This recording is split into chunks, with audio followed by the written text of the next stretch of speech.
मां कामाख्या के चरणों में प्रणाम कर कर मेरी बात की शुरुआत करता हूं। श्रीमंत शंकर देव जी और श्री माधव देव जी को भी बहुत भक्ति पूर्वक स्मरण कर कर मेरी बात की शुरुआत करता हूं। श्रद्धेय गोपीनाथ जी, डॉक्टर भूपेन हजारिका, ये दोनों भारत रत्न भारतीय जनता पार्टी के समय में दिए गए दोनों महापुरुषों को मन पूर्वक नमन कर कर मेरी बात की शुरुआत करता हूं। और आसाम में आया हूं। अहोम सेनापति लसित बरफुकन जी, जिन्होंने सराय घाट में मुगलों का बहादुर से सामना कर कर विजय प्राप्त की, और महान स्वतंत्रता सेनानी कनकलता बरुआ जी को मैं नमन करता हूं। मित्रों, आज का ये कार्यक्रम है तो 270 करोड़ रुपए का लागत वाला कार्यक्रम। जिस प्रकार के मोदी जी के नेतृत्व में, हेमंत विश्व शर्मा जी के नेतृत्व में विकास हो रहा है, उसमें 260 करोड़ का कार्यक्रम कोई बड़ी बात नहीं है। आसाम के अंदर मोदी जी ने 15 लाख करोड़ के विकास के काम कराए हैं। 15 लाख करोड़। विश्व के बड़े बड़े ब्रिज, रोड, रेलवे, एयरपोर्ट, हर क्षेत्र में आसाम को विस्तृत किया है।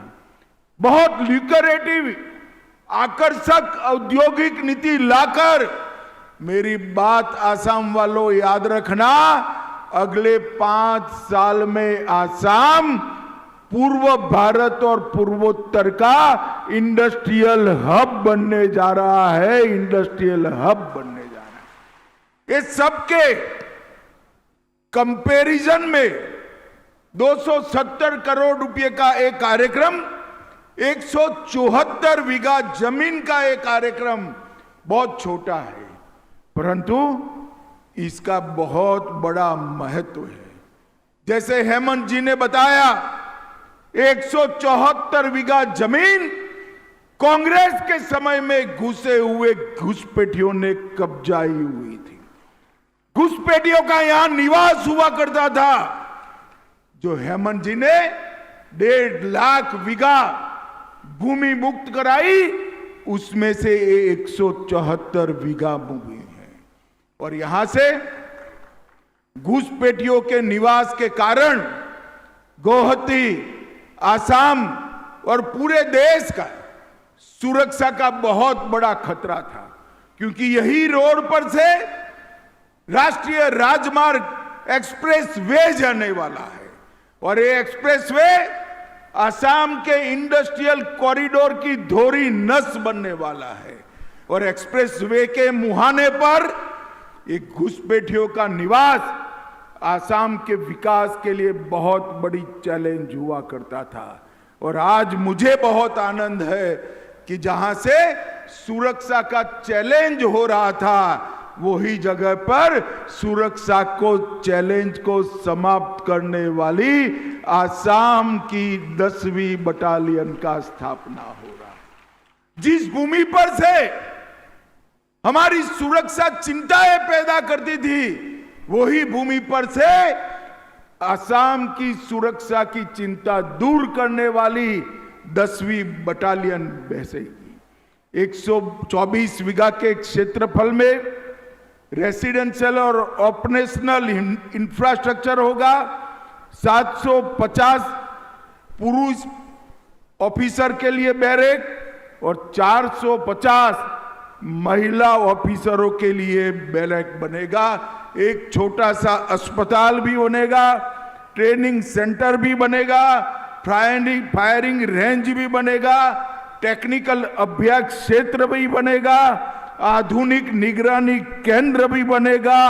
और सबसे बड़ी बात, आसाम के पुलिस के लिए एक बहुत बड़ा स्पोर्ट कॉम्प्लेक्स भी रोड की दूसरी ओर बनने जाने वाला है। भाइयों बहनों, मैं आप सभी को कहने आया हूं कि आप बहुत जोर से अभिवादन कर कर हमारे मुख्यमंत्री हेमंत शर्मा जी का उत्साहवर्धन करिए। उन्होंने आसाम को ये बहुत बड़ी गिफ्ट देने का काम किया।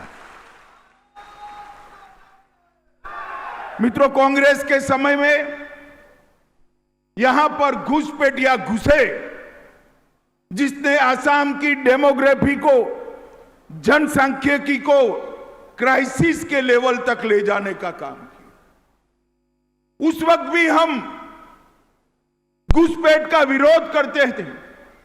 असम आंदोलन के समर्थन में हम सभी लोग देश भर से आए थे और हम नारा लगाते थे देश में, कच्छ हो या गुवाहाटी, अपना देश अपनी माटी।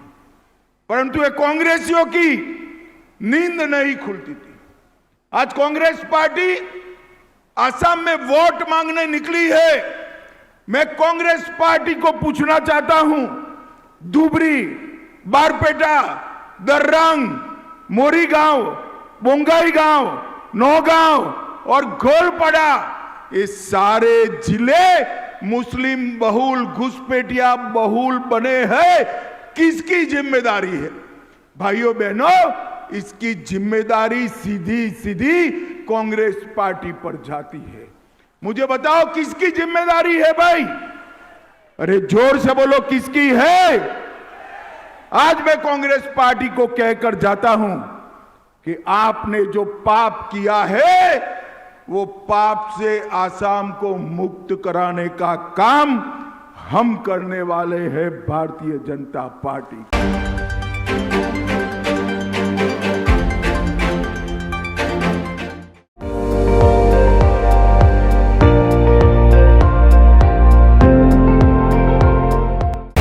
আপুনি চাই আছে ND24, সৰ্বশ্ৰেষ্ঠ নহয় সৰ্বোত্তমৰ দৌৰত।